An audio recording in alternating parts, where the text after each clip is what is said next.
어렵다라는 이야기 저도 많이 말씀드렸고 여러분도 잘 알고 계실 겁니다. 그런데 실제로 한국 교회가 무너져가고 있습니다.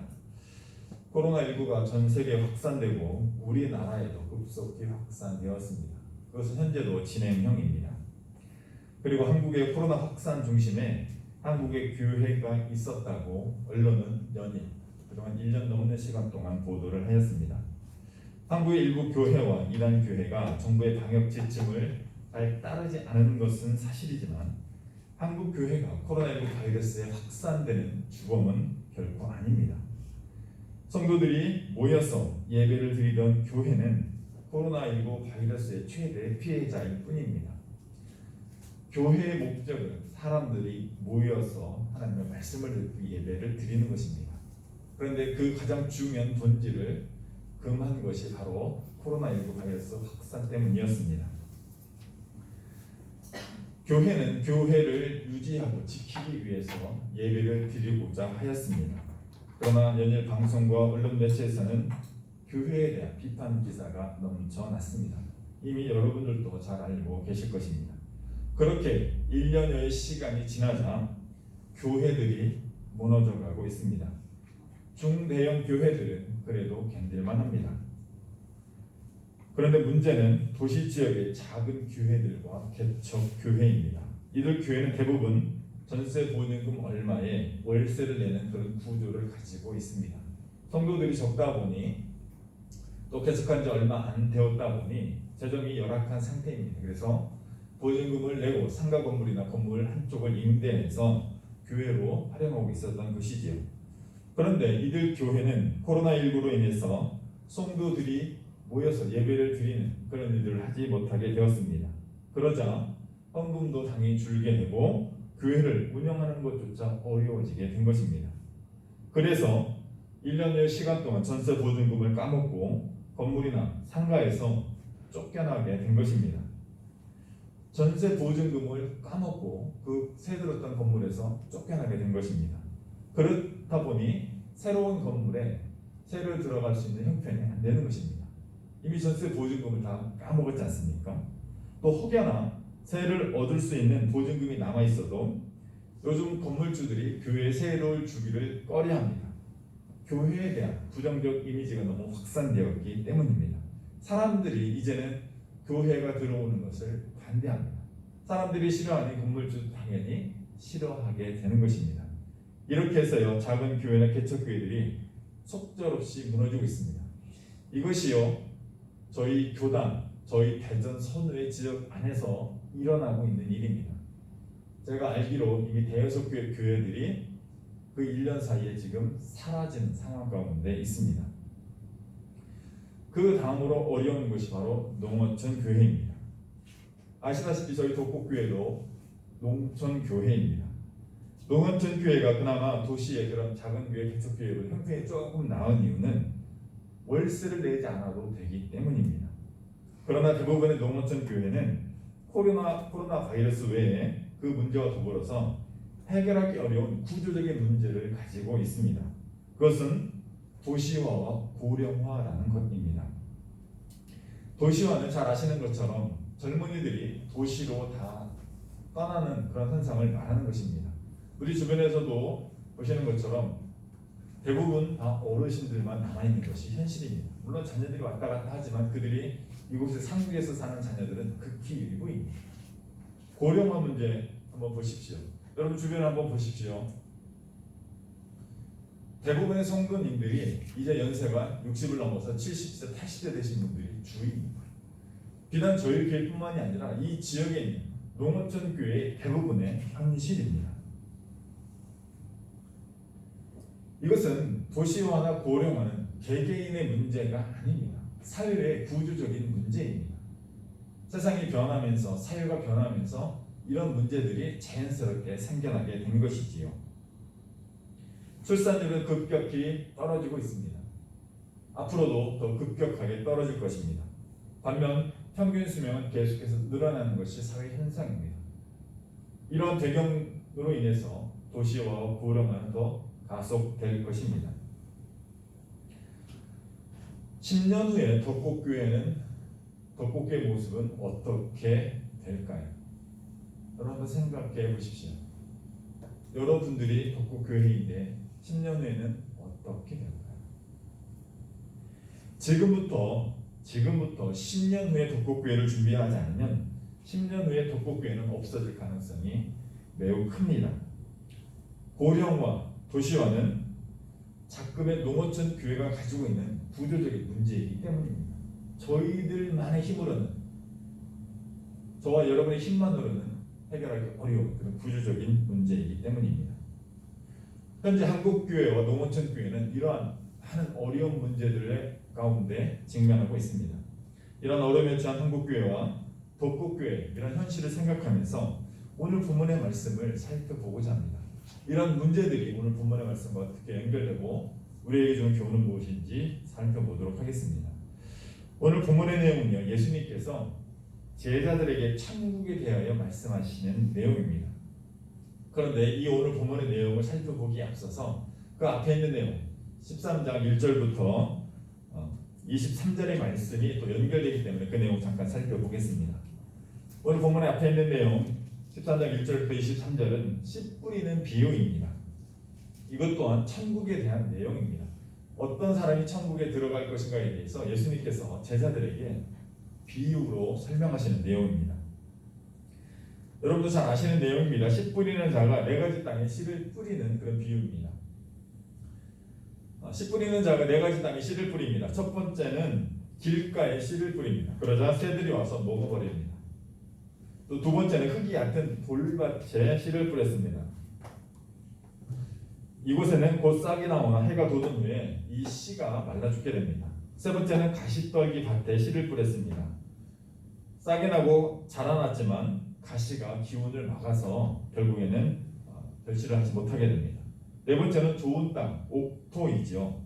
이곳에 뿌리 씨앗은 30배, 60배, 100배의 결실을 맺었다라는 것이 예수님께서 천국에 대해서 말씀하시는 비유의 내용입니다. 이 비유에 대한 예수님의 해석이 18절부터 23절 오늘 보면 바로 앞에 있는 내용입니다. 제가 한번 봉독하겠습니다. 잘 들어보세요.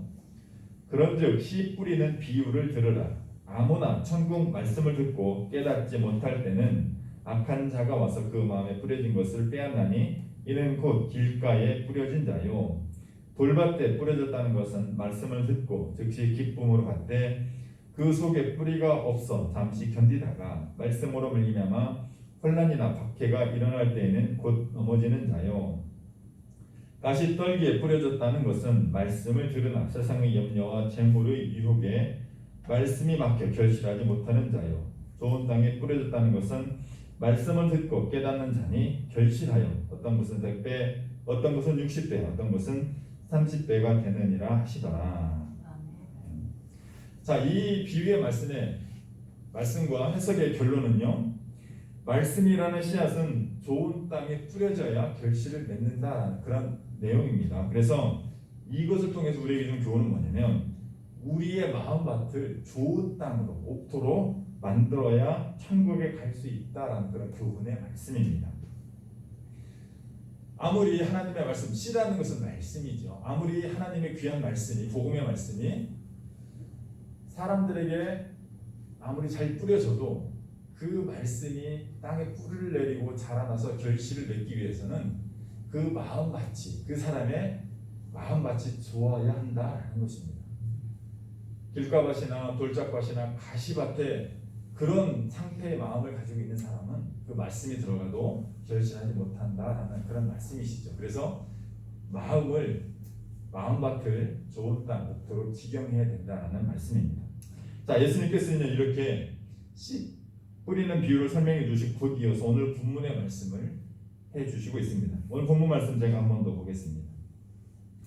예수께서 그들 앞에 또 비유를 들어 이르시되 천국은 좋은 씨를 제밭에 뿌린 사람과 같으니 사람들이 잘 때 그 원수가 와서 곡식 가운데 가라지를 뿌리고 갔더니 싹이 나고 결실할 때 가라지도 보이거늘 집 주인의 종들이 와서 말하되 주여 밭에 좋은 씨를 뿌리지 아니하였나이까. 그런데 가라지가 어디서 생겼나이까. 주인이 이르되 원수가 이렇게 하였구나. 종들이 말하되 그러면 우리가 가서 이것을 뽑기를 원하시나이까. 주인이 이르되 가만두라. 가라지를 뽑다가 곡식까지 뽑을까 염려하노라. 둘 다 추수 때까지 함께 자라게 두라. 추수 때 내가 추수꾼들에게 말하기를 가라지는 먼저 거두어 불사르게 단으로 묶고 곡식은 모아 내 곡간에 넣으라 하리라. 이 비유는요 일명 알곡과 가라지 비유입니다. 자 보세요. 앞에서는 네 번째 좋은 밭에 옥토에 씨를 뿌려야 30배, 60배, 100배의 결실을 거둘 수 있다라고 예수님께서 비유로 말씀하셨지 않습니까? 그것을 조금 더 확장해서 이 비유를 말씀하시는 거예요. 좋은 씨를 제 밭에 뿌렸는데도 알곡과 가라지가 함께 자랄 것이다 그 말씀을 하시는 거예요. 옥토에 좋은 씨를 뿌렸는데도 마음밭을 기경하였는데도 모두가 다 천국에 들어가는 것이 아니라 그곳 함께 알곡과 가라지가 같이 자라서 알곡만 하나님의 나라에 들어가게 될 것이다라는 그런 의미로 예수님께서 이 비유를 말씀하시고 있다라는 것입니다. 그래서 앞에 본문하고 연결이 되는 거예요. 이 본문의 내용 잠깐 살펴보겠습니다. 자 보세요. 농부가 자기 밭에 옥토죠. 자기 밭에 좋은 씨를 뿌렸는데 농부가 잘 때 원수가 와서 곡식 가운데 가라지 씨를 뿌리고 합니다. 곡식 씨앗이 뿌려졌는데 거기서 가라지 씨앗이 뿌려진 거죠.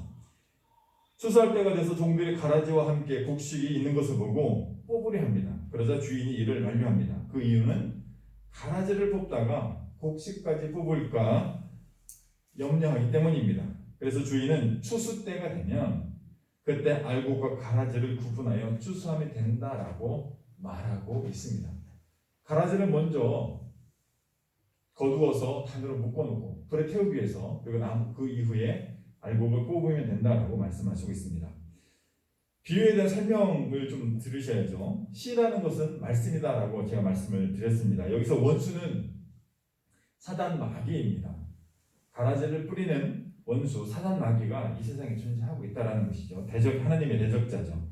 곡식은 무엇입니까? 하나님의 곡간에 거두어드릴 곡식은 의인, 참된 신앙을 가진 사람을 곡식으로 이렇게 이야기를 하는 거예요. 그리고 가라지는 여러분 흔히 우리가 보는 피 있죠, 피.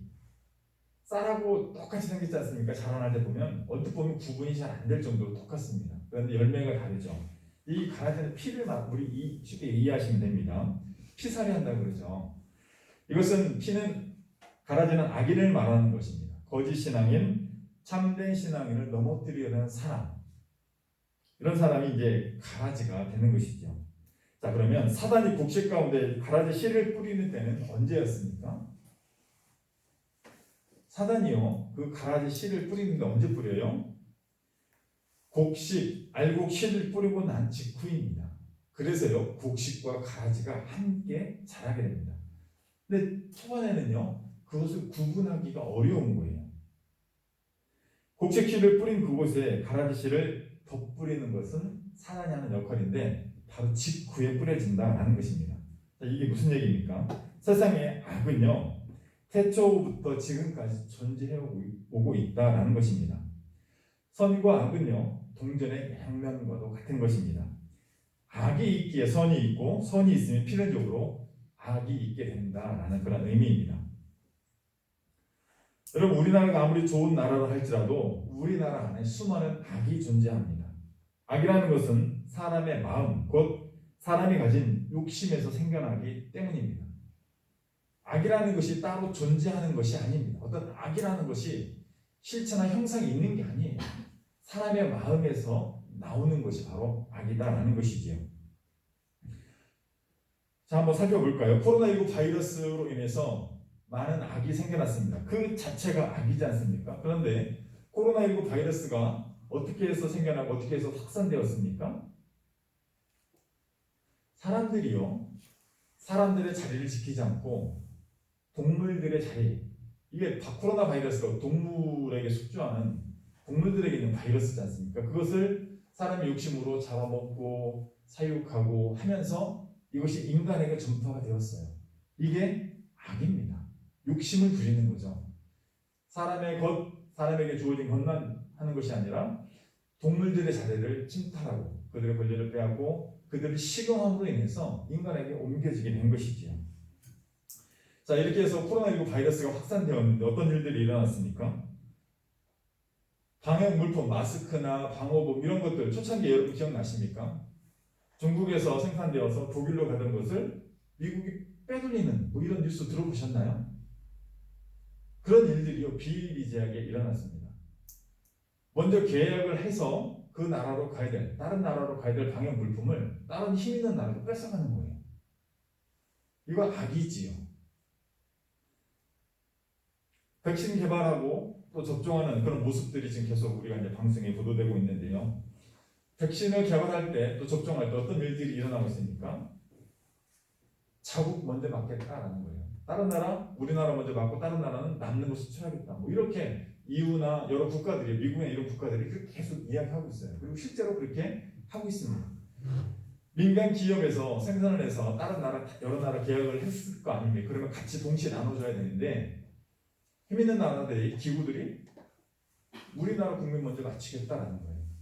자, 그 나라 입장에서 보면 선이지만 다른 나라 입장에서 보면 무엇입니까? 악이라는 거예요. 여러분, 선과 악은요 늘 공존하는 거예요. 동전의 양면과 같이 함께 있다라는 것입니다.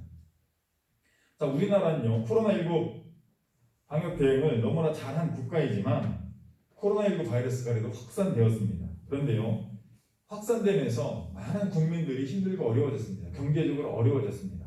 그런데요 그 힘들고 어려운 으로 인해서 국민들에게는 분노라는 것이 생겨요. 근데 그것을 어떤 식으로 표출을 했습니까? 정부가, 언론이 교회로 밀어붙인 거예요. 다르게 생각하고 다르게 이해하실 수 있는 분들도 있지만 저는 그렇게 봅니다. 많은 기독교 목회자들이나 지도자들이 그렇게 이해를 합니다. 대부분은 사실이거든요. 여러분, 부동산 투기하는 거 요즘 LH 사태 잘 알고 계시지요? 부동산 개발 정보를 미리 아는 내부자들이 가족들, 친척들 연락해서 땅을 삽니다. 아주 좋은 일이죠. 얼마나 좋습니까? 그들 안에는 지금 1,000원짜리 땅을 사놓으면 나중에 만원, 10만 원이 막 되는데, 그런데 그 지역에 다시 아파트 들어오는 사람들은 어떻습니까? 원주민들은 뭣도 모르고 싼 값에 땅을 팔았고 나중에 아파트가 그러면 비싸게 보상을 하다 보면 아파트 값도 올라가고 이러는 거거든요. 나라 간의 분쟁과 다툼은 왜 일어납니까? 나라 간의 분쟁과 다툼이 왜 일어날까요? 우리나라 거 너네 나라 주려는데 왜 안 받아 하고 싸움이 날까요? 우리나라가 너네 나라 도와주려는데 왜 도움을 안 받아 하면서 싸움이 날까요? 그렇지 않아요. 나라 간의 민족 간의 분쟁과 다툼이 일어나는 이유는요 철저하게 자국의 이익을 위해서입니다. 자국이 더 많은 이득을 가지기 위해서, 더 많은 기득권을 확보하기 위해서 분쟁과 다툼, 전쟁이 일어나게 되는 것입니다. 여러분, 우리가 사는 세상은요 언뜻 보면 평화로운 것 같지만 항시 그 평화 이면에는 악과 분쟁과 다툼이 공존하고 있다는 것이죠. 여러분, 선이라는 것을 무엇으로 기준 삼을 수 있겠습니까? 여러분, 선의 기준은 무엇입니까? 선의 기준은요 악입니다. 악이 있기 때문에, 악이라는 것을 기준으로 하였기 때문에 선이라는 것이 존재할 수 있는 것입니다. 즉 악이 없으면 선도 없게 되는 것이에요. 여러분, 선과 악이라는 기준이 없어요. 여러분, 선과 악이라는 기준이 없다고 한번 생각해 보십시오. 세상은요 그 자체가 그냥 혼란스러운 상태인데 그것이 선한 것인지 악인 것인지 알 수가 없는 거예요. 혼돈이죠, 혼돈. 선이 있기에 악이 존재하고 악이 있기에 선이 존재하는 것입니다. 선이 있는 곳은 반드시 악도 존재하게 되는 것입니다. 교회가 선이라면 교회를 반대하는 악이 존재하게 된다는 것입니다. 필연적으로요. 또 교회 안에 양이 있으면 염소도 있기 마련이다라는 것입니다. 같은 좋은 밭에 알곡이 있고 가라지도 함께 자라게 된다라는 이 말씀을 하시고 있는 거예요. 이것이 당연한 이치다라고 주님은 말씀하시고 있는 것입니다. 우리는 그것을 전제해야 됩니다. 한국 교회가 이 농어촌 교회들이 많은 어려움을 겪고 있다라고 앞서 말씀을 드렸습니다. 이것이 구조적인 문제예요. 또 정부나 언론에서 이렇게 한쪽으로 몰아가는 그런 부분도 없지 않아 있습니다. 그런 것들이요, 어떻게 보면 구조적인 악이다라고 말씀을 드리는 것입니다. 우리 입장에서는 이렇게 말할 수 있지 않겠습니까? 자, 그 말씀을 드린 거고, 그러면 사단이 곡식 가운데 가라지 씨를 뿌리는 이유는 무엇이겠습니까? 뿌리는 때는 곡식 씨를 뿌리고 나서 직후에 바로 뿌렸어요. 그러면 그 뿌리는 이유는 무엇이겠는가라는 것이죠. 그것은요, 곡식이 알곡이 되는 것을 방해하기 위함이죠. 선과 악의 대결은요, 인간이 가진, 사회가 가진 영원한 주제입니다. 인간의 내면은 선과 악이 공존하기 때문에 세상에서 사라지지 않고 대립하게 되는 것입니다. 자, 이제 말씀을 한번 정리하면서 마무리를 해볼게요. 한국 교회는요, 코로나 위기 가운데 있습니다. 코로나19 바이러스로 인한 국민들의 분노가 교회로 쏟아졌기 때문에 교회는 큰 위기를 직면하고 있습니다. 그로 인해서 교회에 대한 부정적 이미지가 한국 사회에 고착되었고, 그리하여서 예배의 문, 전도의 문이 막히고 말았습니다. 그래서 도시 지역의 작은 교회, 개척교회들이 지금 현재 속속들이 문을 닫고 있다는 것입니다. 농촌교회도요, 어렵기는 마찬가지입니다. 도시와 고령화의 구조적인 문제들을 안고 있기 때문입니다. 이런 문제들은 한두 사람이 모여서 해결할 수 있는 것도 아니고 1년 안에 해결할 수 있는 문제들도 결코 아닙니다. 자, 우리는 이러한 구조적인 악한 가운데 악과 싸우며 신앙의 삶을 살아가고 있습니다. 그런데 우리들이 반드시 기억해야 할 것이 있습니다. 그것은 교회를 반대하고 교회를 핍박하는 구조적인 악이 있을지라도 알곡과 가라지를 구분하는 추수 때가 반드시 돌아온다는 것입니다. 교회에 대한 비난과 핍박, 교회의 어려움은 교회가 시작되고 난 직후부터 지금까지 이어져 오고 있습니다. 그럼에도 수많은 믿음의 조상들이 믿음을 지키며 교회를 지켜오고 있습니다. 교회의 역사가 수천 년에 이르는 교회 역사가 이것을 기억하고 있으며 지금까지 이어져 내린 교회가 이것을 증거하고 있습니다. 사순절은 우리를 위해 고난을 당하시고 십자가에서 죽으신 예수님을 묵상하며 부활의 소망을 기대하는 절기입니다.